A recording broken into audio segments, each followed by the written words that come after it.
Hello, everyone. Welcome to Hunting for Silver Linings. This is our second edition for today, Friday, March 5th, here in the Great Lakes region of the United States.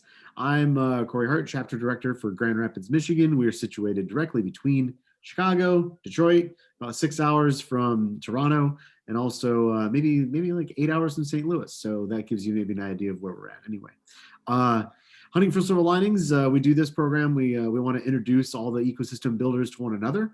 We also want to give opportunities for investors and innovators to get a better idea of what's going on around the planet, where they might actually prefer to innovate, if not in their own backyard, and break down stereotypes of different areas, regions, and technology sectors, etc. So, with that out of the way, super excited to have one of our new chapter directors for Startup Grind, taking over an existing chapter.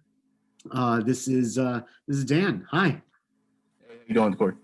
Super good. So, tell me real quick, what's the chapter that you took over for Startup Grind? Sure. So I took over Startup Grind Wilmington. I as my day job, I'm the director of a Doctor of Business Administration program at Goldie Beacom College, which is a kind of a small but well-known business college in the state of Delaware.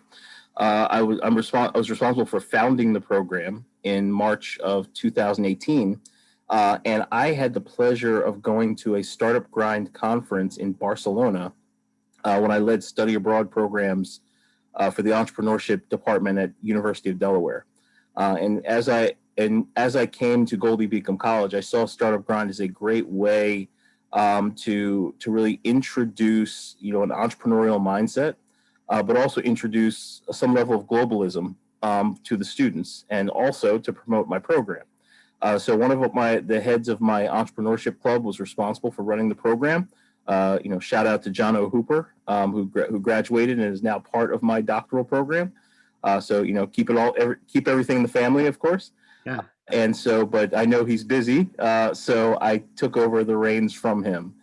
So we are a small but mighty group in the state of Delaware, home of President Joe Biden. We're learning a ton, especially after the conference. So just very thankful to be here and thankful for the conversation. Sure. Yeah. Well, I'm a little jealous that you had the opportunity to go see the Barcelona large like summit that they do over there. And Alex, the chapter director of Barcelona, legendary in the community. Um, Very insightful. Our conversation that we had is a really great recording, very candid about what's happening, on the globe, um, and, uh, and regionally for him, politically. Spain is going through things. Yes, they are. So maybe if you could do us a little favor, tell us what your impressions were of our first virtual conference. And you had mentioned before we hit record, you had some ideas before attending what chapter directors might look like, and so really excited to hear your impressions on the before and after. Well, it's interesting because I've been a part of a number of different, we'll call it, leadership development, leadership organizations. Also, besides Startup Grind Wilmington, I'm also the organizer of TEDx in Wilmington, and so I'd really been around a lot of events where you had self starters who were helping to organize things, and I was just blown away by just the level of accomplishment of every single one of the Startup Grind directors. I think because I had originally put Jono in charge of the program, and he just adapts really well. He had never really said anything to me about the type of people he was coming into contact with. He's just a very naturally confident person. And so in my mind, because he was interacting so well with everyone, I figured that everyone was just, an intelligent group of professionals and startup entrepreneurs who had some spare time on their hands and were doing these programs. But it's been very interesting to kind of talk to a number of people who are, running some very large shops, running, organizations that have dozens of people in it, and they still take the time to do Startup Grind because they feel so strongly about their own ecosystem. And that's such a testament to the type of person that Startup Grind really recruits and lets come into the program. It certainly makes the application process and the rigor with which they bring people in very apparent. And so I just feel lucky that they accepted me, honestly. And, and I've just been like incredibly impressed by everyone I've run into. Well, I think I don't know all the chapter directors. I've met a fair amount of them in this last year that I've been doing this program. I've yet to meet someone like deeply involved, like within academia, and also like holding the reins. Like I think it sounds like you're in a position where things begin and end with you, right? Yes. Do you have some autonomy with what the program looks like? Yeah. So when I originally took the role, one of the things that I actively negotiated for was that I would, Delaware is also the home of DuPont. So DuPont has a very well known department called Skunk Works, where it operates completely autonomously, and they just come up with ideas. They do R&D, and they can have, they have the ability to try new things without necessarily having a ton of oversight. And so that's kind of what I wanted the Doctor of Business Administration program to be. So I have a supervisor. That person is the head of academic affairs. But for the most part, I'm given some level of autonomy to help create curriculum and programming. One of the things that was very important to me is that our program would not be one that was purely put in place to teach people to write in peer-reviewed journals and do academic publishing.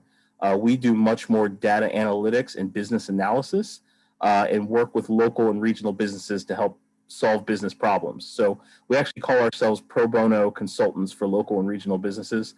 So if Startup Grind Grand Rapids came in and to our marketing class and said, "Hey, I want to make sure that every single Silver Linings podcast, I have at least 100 people there," then you would hand that over to our class, and that would be their project for the entire semester. And so at the last class, they'd come back and present a PowerPoint to you saying, "Corey, here's how you do it. Here's what the lead generation looks like. Here's what the closing rate needs to be. Here's what the follow-up needs to be. And here's how to market the program based on what happened at the end of the program." So it's a very different way of doing doctoral work. Right. Based on the needs of our community. It seemed to be the most appropriate thing to do. And how many candidates are in the program at any given time?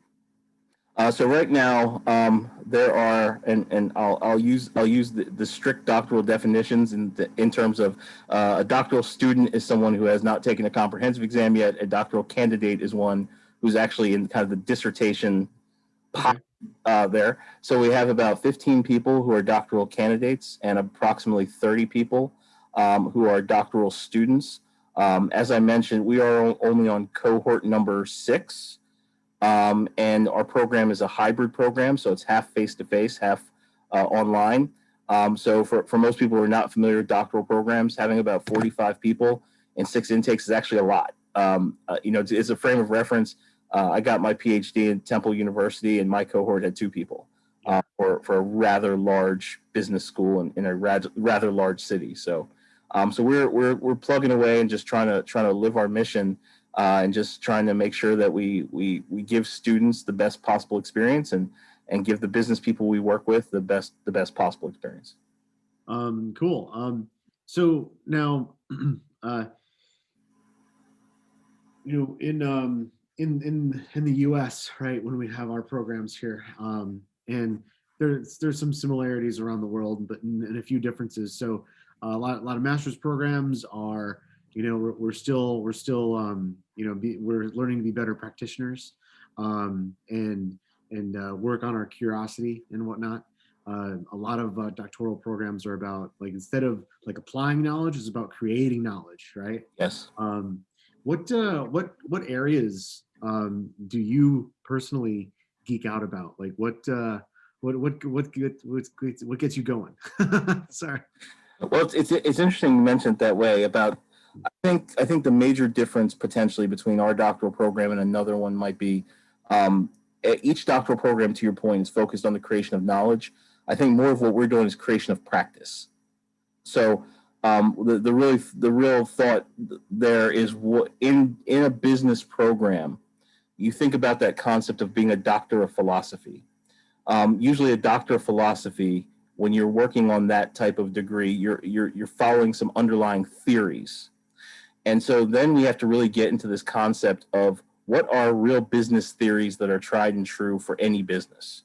And you can go kind of down the list of ones that have been researched in the past, whether that's lean methodology, lean, Six Sigma, anything like that, Kaizen, whatever you're looking at. But all those things change as we go through generational change, technology, and globalization.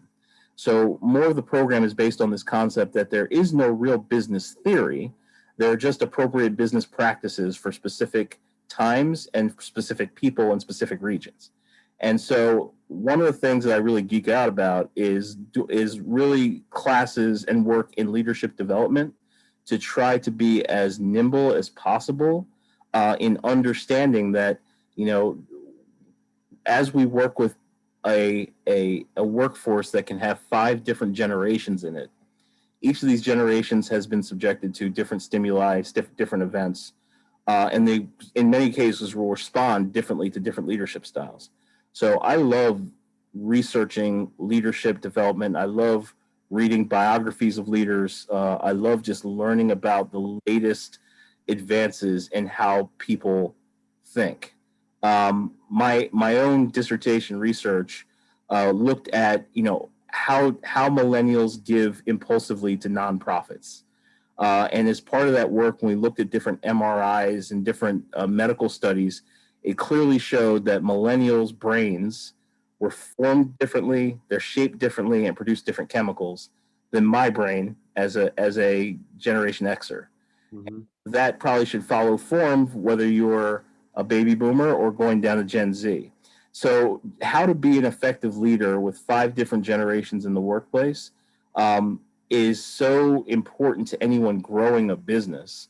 And I think that every single class that we have in the doctoral program, we touch on some of those best practices of leadership to better listen to your workers or your partners or your stakeholders, and take what they say in the management leadership practices you have. Because in reality, as you know, Corey, like you can't call yourself a leader, right? Here on the East Coast, home of the Philadelphia Eagles, we've had plenty of football players who said, "I'm the leader of the team," and as soon as he said that, you knew he wasn't the leader. Right.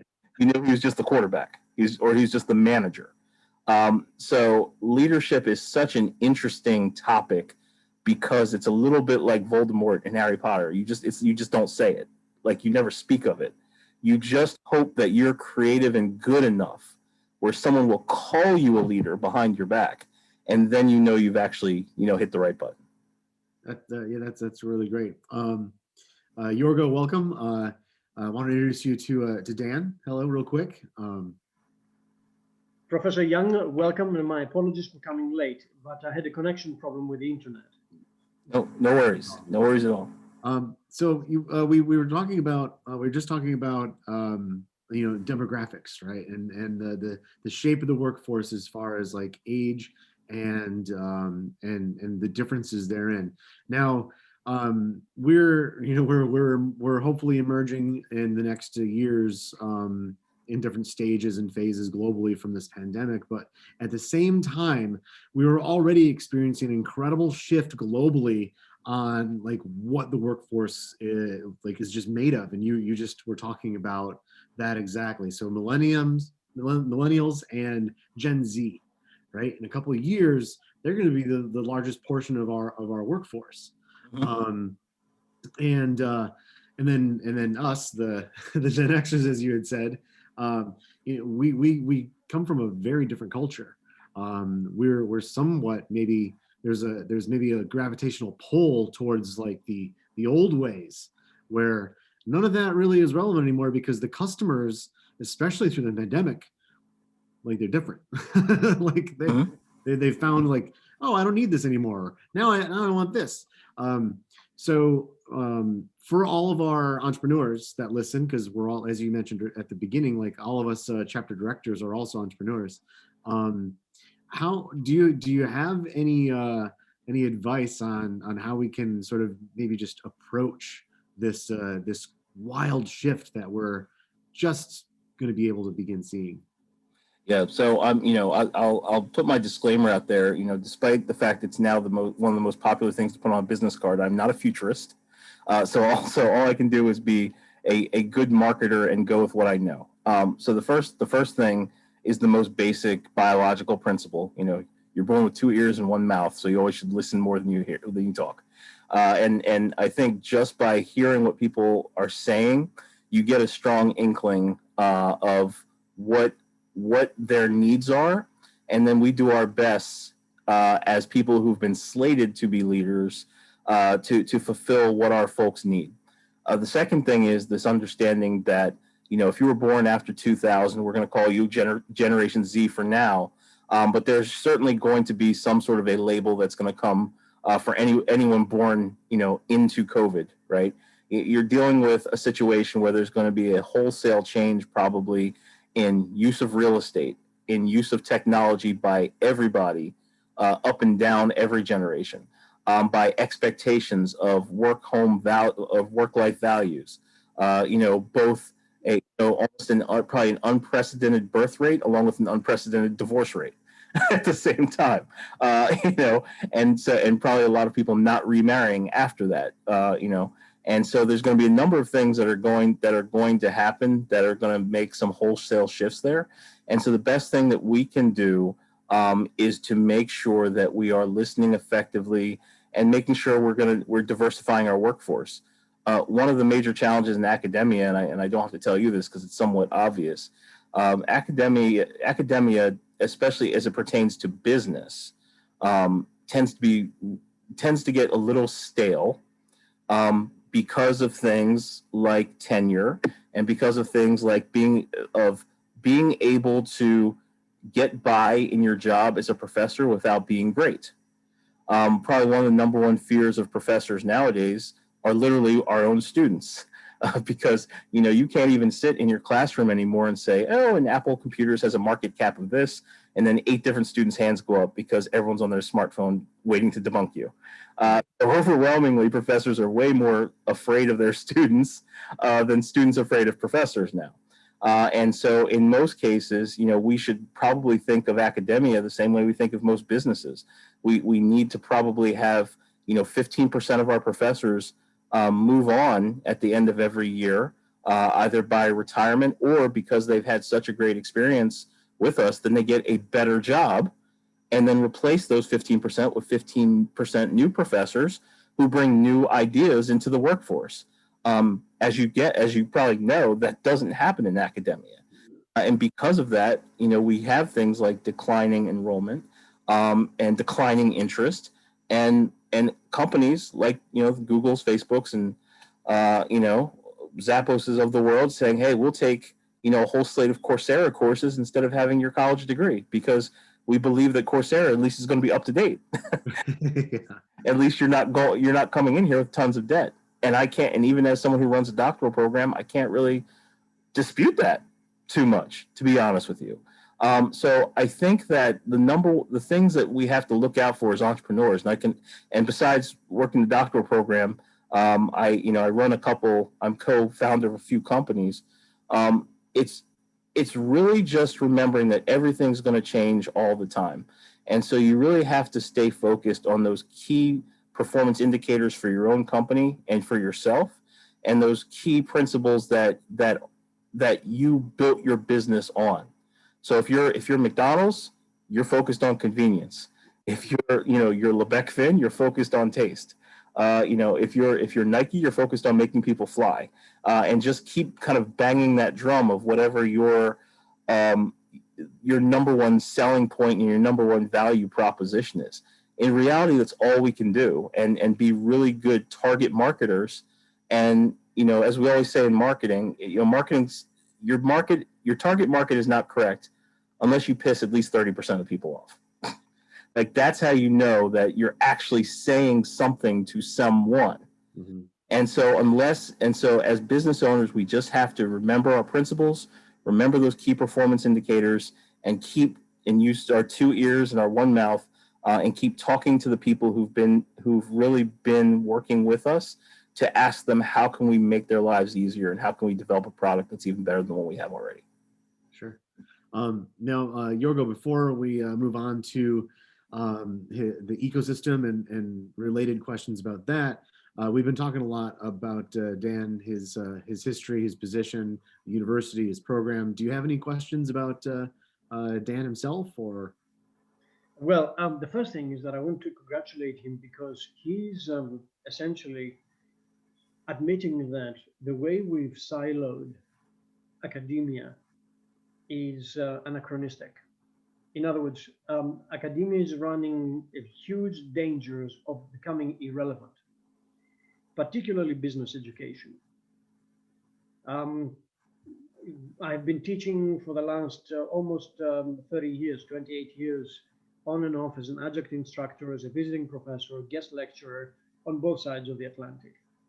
And what I have seen is that there is a singular lack of business acumen, not expertise, acumen among faculty.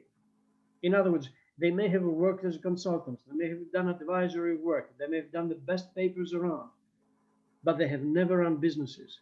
And if you ever have people running businesses like Paul Merton, long-term capital, you end up in a disaster zone. So the key question, as you very correctly asking, how do we become relevant again?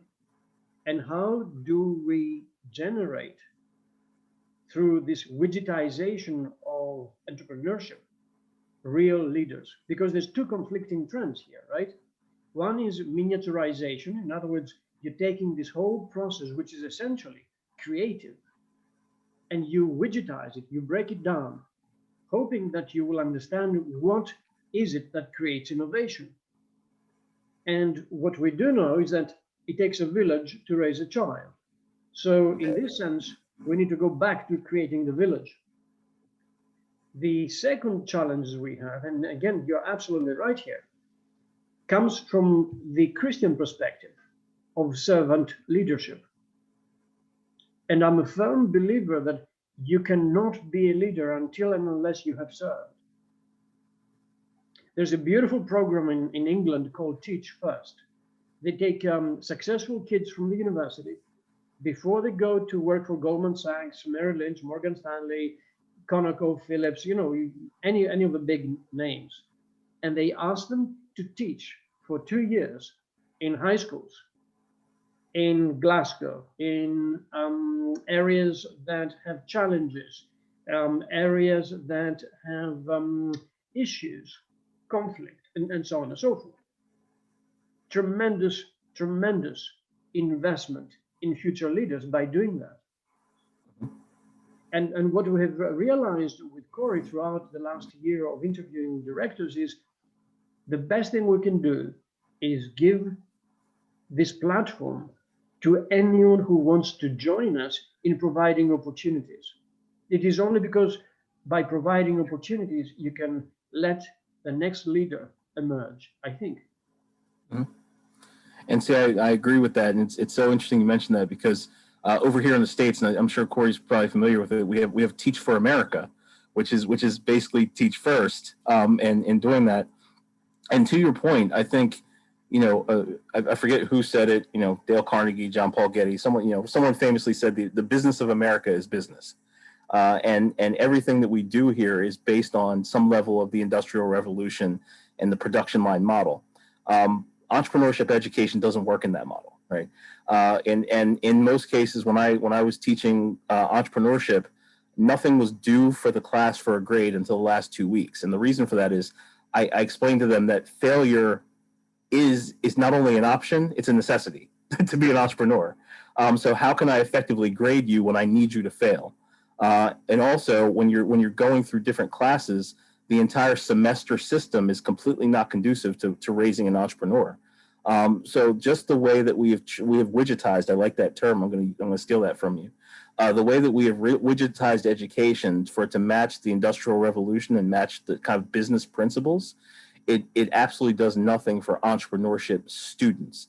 And it doesn't allow them to work on the things that are the most important once they get out of school, which is access to capital, building their management team, and really developing partnerships and co-founders that allow you to work with a really good rhythm, in a way that you can continue to fail and tweak and pivot so that eventually you get that rhythm going. America is excellent in telling stories of fourth quarter success. We're not so great in reminding kids that, Red Bull, for a while, it was just BMX bike riders that did it. Facebook, for a while, it was just, really lonely Harvard like sophomores that used it. Like, behind every incredible billion-dollar success, there's one little target market that used it exclusively. And then eventually that target market gave it to mom, grandmom, dad, brother, sister, girlfriend. And that's how it became a billion-dollar company. It doesn't just happen overnight. And so we really have to tell students the truth, and we have to tell academia the truth, that if we're trying to build entrepreneurs and build leaders, a lot of the structures that are in place are not conducive to doing that. I like that. Professor, you're thinking really along creative destruction. You may remember that 8 years ago, the team at the University of Toronto decided to create the Creative Destruction Lab. Mm-hmm. And only 7 universities are participating. In the US, 2 have been selected so far, the Georgia Tech, the Scheller College of Business, and the University of Wisconsin in Madison. What I find very interesting is that this is the first instance we know whereby you have some serious academic thinkers following what you're saying, which is essentially allowing the process to define the academic input. Mm-hmm. And the process is the old 3 things we have all known: products, people, processes. Mm-hmm. And if we're looking for sustainable advantage in any of these 3, we need to be innovative. Absolutely. So it is fascinating because one of the things that you touched implicitly, but you haven't done so far, is human psychology. How do you help these kids break through the glass ceiling? Mm-hmm. Well, I think a lot of the things that were present probably when I was in university that aren't present now for obvious reasons. We tended to get involved in a lot more activities at the school, whether that was pledging fraternities or doing intramural sports. Even if you were not good enough to play on the University of Delaware football team, which I was not, or I may have been good enough, I just didn't want to get up for 5 o'clock lifting sessions. I think that's more of what it was. We had many things for you to be able to kind of show your mettle and build your own skill sets. You mentioned that, human psychology, grit, determination. It's almost like a muscle, the same way your arms have muscles. It just doesn't work unless you work them out. And we have widgetized, I'm going to keep using that, and chunked education in such a way that it's very much just like, every single school has their own, I would call it their own burger, where like you're good enough to be a University of Delaware graduate. Like there's a cap to the good enough, right? You get your A+ in class and you can't do anything more. So you can skip that last test. You can skip coming to class. You're A+. That's the top. If you fail, then you take the class over. I work harder with you to at least get you to a C. And then there's a C. And to play on what you mentioned, what would education look like if there's a certain number of credit hours, but it was always working on a project and you had 4 years to complete that project. And instead of worrying about A's, B's, C's, it was just basically pass, fail, and work on this project so that you actually create some sort of work product that can be used and everyone can see what you're actually doing. But we've basically for the last 30 years, we've made it a process in the United States to teach towards a test. Our children are prepared to learn towards a test, and anything outside of that test, they're not going to learn. If it's outside the syllabus, they will not learn it. And and now when they have an issue, they get mom or dad to call you. It's always the boys that do it, not the girls, which is incredible. It's right. That's funny. The boy's mom will call me and say, what are you doing to my son? It's like, shoot, what did you do to your son for the last 18 years? That's why he's failing my dad. I'm teaching that kid. So we have really for good reasons, we have unintended consequences of protecting our children. And so one of those unintended consequences is their level of, they can read all the Daniel Goleman books they want. I literally had a student, I think a semester ago, we were talking about emotional intelligence. And he said, yeah, I got the Daniel Goleman book. I just couldn't get my way all the way through it. And he didn't understand why that was funny. I just kept laughing. It's like, you understand why that's funny, right? You couldn't make your way through the emotional intelligence book. He's like, I don't get it. It's like, okay, go away.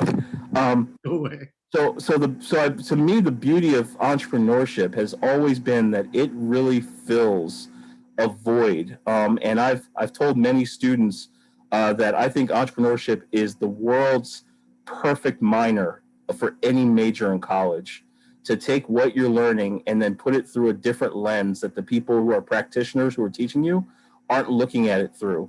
And so I think it, from an academic perspective, working with good gentlemen like yourself to help us redesign curriculum and redesign courses and say, hey, Dan, I have a perfect class for you on human development, or a class on grit, or a class on emotional intelligence. And I'd love to co-teach that with you and really bring in some real stories, some real, let's get rid of all the case studies of Zappos and Facebook. We've been there.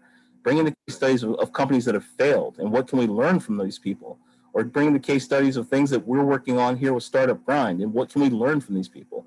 Everything needs to be much, much, much fresher. And it needs to be much fresher in such a way that these kind of creative destruction labs that you mentioned, it needs to be fresh in the way that is the common practice. It's not special. Like, there's no way without destruction, there's no creation. Without unlearning, there's no learning. And so we need to make that a part of everyday curriculum in order for our kids to live happy lives and to be creative and to look for better solutions instead of just take what we give them prepackaged. Yorgo, are we good to move on to Wilmington and? I'm actually thinking whether we should stop the recording and continue this conversation, because Professor Young is touching on so many relevant issues that you and I have been talking about for a long time, and we talk about every day with our fellow directors, right? All around the Startup Grind ecosystem. But more important than that, we talk about these things with every company that we've been dealing with. And on the one hand, we're talking about the behavioral aspect, the cognitive aspect, the fact that we're all thinking fast and slow, as Daniel Kahneman has put it, right? The front brain is fast moving, follows actuality, reality, and the reptilian brain at the back of our head is very slow moving. So we have these biases that came out of the primates just living on the steppe, living on the savannah. We are uniquely ill-equipped to deal with financial risk to start with. So that's one starting point. The other starting point is, of course, that financial decisions have four pillars. One is theoretical understanding of where are we. In other words, we have to have a foundation of theory. We need to be able to follow human psychology, know economic history, and of course, follow the current affairs, because current affairs are volatility triggers. So this element along the behavioral aspect to our decision making is so flawed. I mean, I was looking at Andrew Long's book on adaptive markets, his hypothesis about how the markets are adapting to the light, to the speed of light. And I think he's absolutely right. The only difference is that what we teach these young kids about trading, about risk management, about active and fiduciary responsibilities in risk management are so antiquated. I look at what Tom Sosnoff has been doing with the Tasty Trade after he left Thinkorswim, after he sold Thinkorswim to TD Ameritrade. And it is impressive.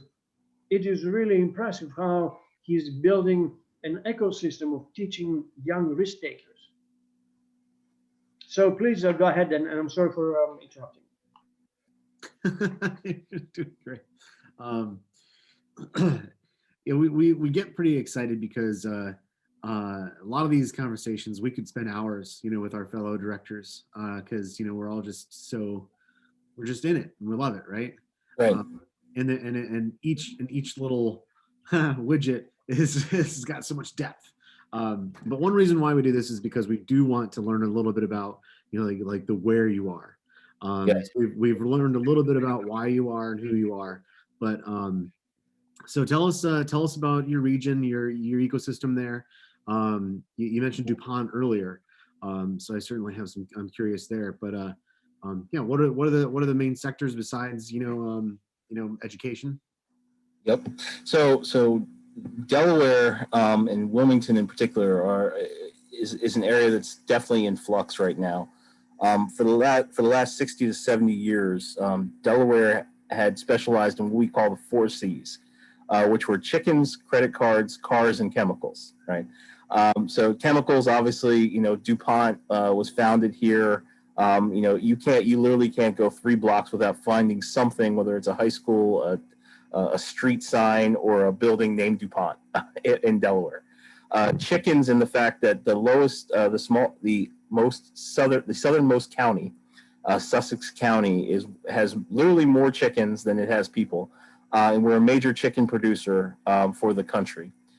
Credit cards, because a large bank that was called MBNA America, that was bought out by Bank of America, was here and was a major driver of both revenue and of corporate innovation, and many of the different management practices that you see in businesses now were developed at MBNA America. And then we were a major car producer with Chrysler and Ford plants here. Now, over the last 20 years, the car pieces have kind of gone away. The chicken pieces have moved to more outsourced. And the credit card pieces, after MBNA was bought by Bank of America, most of those operations have moved either to New York, to North Carolina, or the Midwest. So Delaware has always been a major chemical hub. At the University of Delaware, our largest state school, we're very well known for programs in chemical engineering, also physical therapy, biochem, and many doctors and nurses have come from those programs. The state's largest employer is Christiana Healthcare System, which is different than many other states where the largest employer is going to be state government in some way, shape, or form. So the state has been going through flux the last 25 to 30 years, and really the focus here now is in continuing to expand and widen in terms of width and breadth, chemicals, biochemicals, chemical engineering. But like many places, we're certainly getting much more into fintech, regulation tech, and healthcare technology. Those are going to be, so with chemical engineering, biochemistry, fintech, and kind of regulation / healthcare tech, those are going to be the major pillars that I think most of the business in Delaware is going to go to. Delaware, as most people know, is the incorporation capital of the country, with over 65% of the Fortune 500 incorporated here. That doesn't mean that we have a bunch of giant skyscrapers or buildings. It just basically means we have one building on Orange Street that has tons of PO boxes that say things like Facebook and General Motors and things like that, that have all the corporate documents in them. But in that, we also have a very, very active legal reputation. And a lot of those businesses are incorporated in Delaware because our Chancery Court is just very effective and very efficient in case of lawsuits and things of that nature. So as credit cards and chickens and cars have moved out, now we're starting to try to develop our ecosystem around those other pillars I mentioned. I think especially around fintech because of our relationship with businesses and in corporation. So are those industries, are you importing innovation? Are people attracted? Are you a magnet, or are you spinning out entrepreneurs more than they're coming in? Like what's it feel like? I mean, some of our smaller ecosystems, we have this like weird thing where we're like, well, don't go anywhere else, but Yeah. please come back if you do. Like, Yeah, as James Cromwell said in Will Smith's I, Robot, that's the correct question. We are trying to figure that out, and I think we are in the classic chicken versus egg situation, where we're still very much building apartments, building different things. Most people who are millennials, they don't know Delaware for any of those things. They know Delaware for two things: tax-free shopping and the beach. And so for most of Delaware, up until probably about 8 years ago, if you drove into Delaware from Pennsylvania or Maryland, and those on the call who literally are sitting there in their seats thinking, okay, I actually don't know where Delaware is. We are basically the 2-hour bridge between Pennsylvania and Maryland.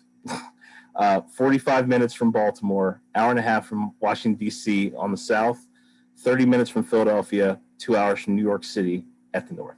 That's Delaware. So I'll describe it the same way you described Grand Rapids, right? Yeah, there we go. Yeah. And 12 hours, east of Chicago. So I think we're in the classic chicken versus the egg scenario, where we're building with the anticipation of getting millennials. We have a very active group called the Delaware Prosperity Partnership, whose job it is to attract businesses to Delaware.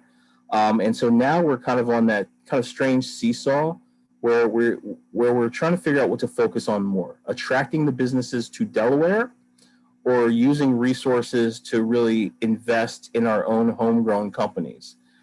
We've really battled with that the last decade, where at first we were attracting companies like Fisker and some other companies that were billion-dollar companies, but things just didn't work out. And then so the question becomes, what's better, to bring in $5 billion companies, or to use your resources in the entrepreneurial ecosystem, to build up, 500, $1 million companies.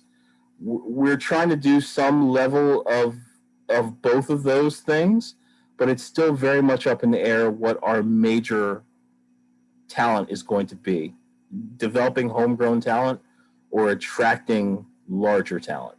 So we are, I won't say struggling with that, but I don't think we have put in place a cohesive plan that's been explained to everybody about this is the way forward. So, certainly not in the way that Austin, Texas, and Charlotte, and back in the day Seattle, basically said, here's how we're going to grow, and we're going to stick to this plan, and everyone knows the plan, and everyone kind of puts their nose to the grindstone to this plan. We're still trying to figure out the best way forward to make that happen. We had an interesting conversation with Professor Art Markman down at University Texas Austin, who is also the director of the IC Squared Institute, and he mentioned he compared developing an ecosystem to like coral reef. It's got to be interesting, and it's got to be always changing. And interesting again. So what was interesting from that discussion also, if I may add, was that you have to energize all stakeholders. In other words, you have to create an interesting conversation. Once the stakeholders are involved in this conversation, then you're bound to have some outcomes. And these outcomes then will be easier once all the stakeholders are engaged and cognizant of the opportunity.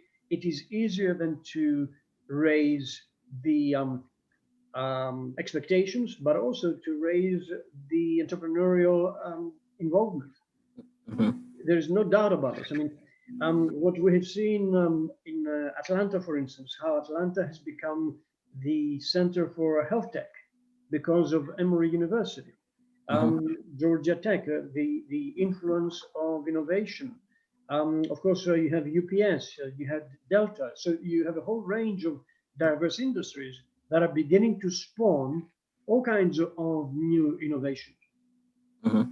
And I think that the plan has to be a long-term commitment by all stakeholders, irrespective of political views. I think, by the way, what we're beginning to see is that politics is essentially relegated to the third or fourth, whatever it is, level of analysis, because it is opportunity driven by entrepreneurial spirit. It is not driven by subsidies.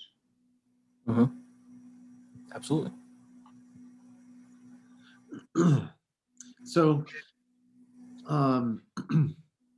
there's a couple final questions that we always ask of folks, and one of them is like, what can the global collection of Startup Grind directors do for Professor Dan Young, and what can we do for Wilmington? Well, I mean, I think the most important thing is what's happening here, and I think because you gentlemen have done this for a little bit of time, it's probably second nature. Where Delaware is an interesting place because it's small, and in being small, everyone in Delaware has their 16 minutes of fame in terms of being in the paper and doing other things, and so in that, it's very easy to be an individual there. I think the best thing that anyone in the Startup Grind community can do is know that that I am someone who wants to partner like religiously. I think partnering is the greatest opportunity to create change. And even if it's just conversations like this, I mean, this is wonderful. And I want to once again thank you both for having me on. Anyone who wants to have conversations like this, I'll hop on a call at any point in time wherever you are in the globe, because I think these are just really stimulating, and you always come out of conversations like this with a new idea, and even what was said about, in order for the ecosystem to take off, you really have to have messaging that energizes each part of that. I don't think we've had that. I think Delaware is so small that you get groups of people and you say, okay, this is all the legislators, and I'm going to get them together and say we need to do this, and then another group gets all the millennial folks who have startups and says we need to do this, and then another folk gets all the folks who are C-suite executives and say we need to do this. We have yet to have kind of a consistent message that energizes everybody and has people thinking to themselves, how do we all work together? We as a society in the first state, we need to just drop a lot of our classism, and just, whether you're a plumber or a CEO or a nonprofit leader, say how can we help each other to make our state better. And as I mentioned to Corey at the outset, I have 4 biological children and 2 stepchildren. So we're Brady Bunch 2.2 over here. And everything I do in life is to make sure my kids have any education that they want and make sure that they have a better life than I had. And so any conversations that I can have with anybody in the Startup Grind community, please reach out to me. I want to have those conversations, and I want to make sure that I'm able to tell your stories as well. Because I want to make sure that any day I'm not learning, I'm getting dumber. And so I just want to say that I am open to any conversations that anyone is willing to have, and let's just keep supporting each other, because I think that is by far the best part of this whole organization. We've seen that firsthand, the willingness, the desire, the openness of the community. So I'm really excited to connect with you in a little while and see how that has been going for you. Now we in the last couple of minutes, and if you could stay on after we stop recording, but we didn't get a chance to hear about the rest, the balance part of your life, because we did speak about how it's important to have educators like with their hands dirty, like doing business, to teach business, And you said you have multiple companies that you're a part of. Maybe just tell us a little bit more about what keeps you even busier besides being a father and a stepfather and a director of a doctoral program. You know what it is? I only focus on what I do well. And I think being in a PhD program, it's really the best way to understand that you can do one thing out of a million really, really well, and that's okay. So any business that I've been a co-founder in, I'm purely responsible for marketing strategy. And I won't even post on the Facebook. It's just high level marketing strategy, and I'm fine having 15% or 20% of an LLC, and I'm just really responsible for strategic planning and running focus groups and doing surveying, and that's fine. So from an entrepreneurial perspective, I just do what I do, and all three of my degrees are in marketing, social behavioral marketing, so that's what I do. With the other piece, I am one of the, as I kind of put it, one of the fallacies that I found in academia in general is I found that in many cases, people are so protective of their job. They either don't want to give other people a chance to shine, or they don't want anyone to find out that you don't know something. And in my doctoral program, I have a number of adjunct professors who I've gone to and said, "Hey, listen, you get paid to teach classes. You don't get paid to help me with course assessments, project assessments, developing courses. You don't get paid for any of that. But if you'd like to have that as part of your resume, as part of your repertoire, I'm more than happy to hand that off to you. Even if you're not here at the school every day, feel free to work on it anytime you want." On a night, on a weekend, if you have some spare time, just got to have it done by March 31st or whatever it is.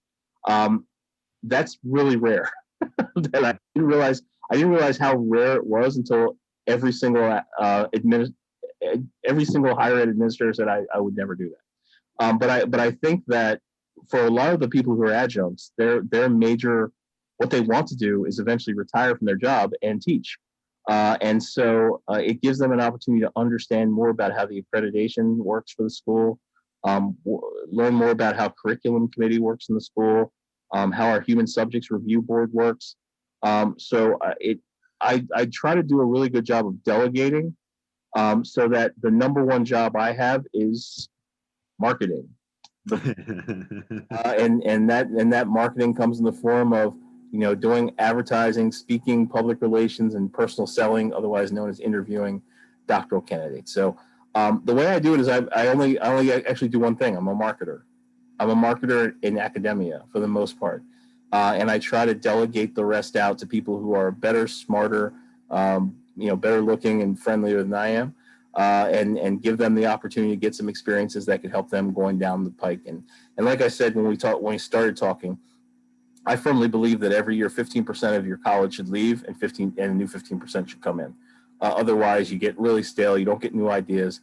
And if you're working with me for 10 years and you're not more prepared to take a better job, then I failed you, point blank.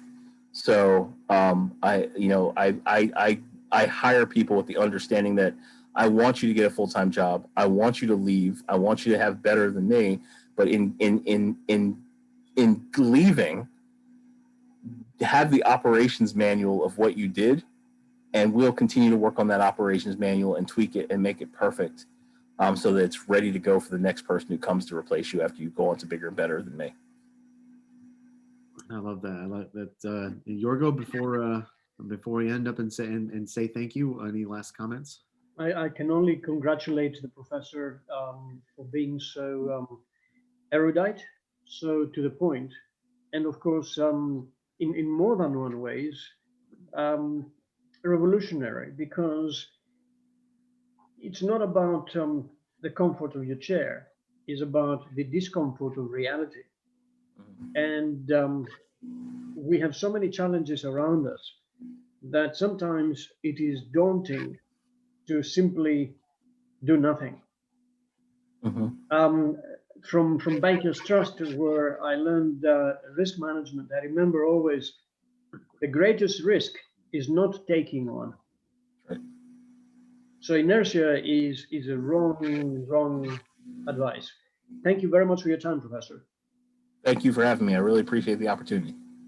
Yeah, Dan, it's been an incredible pleasure. So grateful for the generosity of your time. Can't wait to connect again and hear how things have been going for you in your chapter. Yeah, thank you. Anything we can do for you at all? Any connections or help? Okay. Absolutely. Thank you.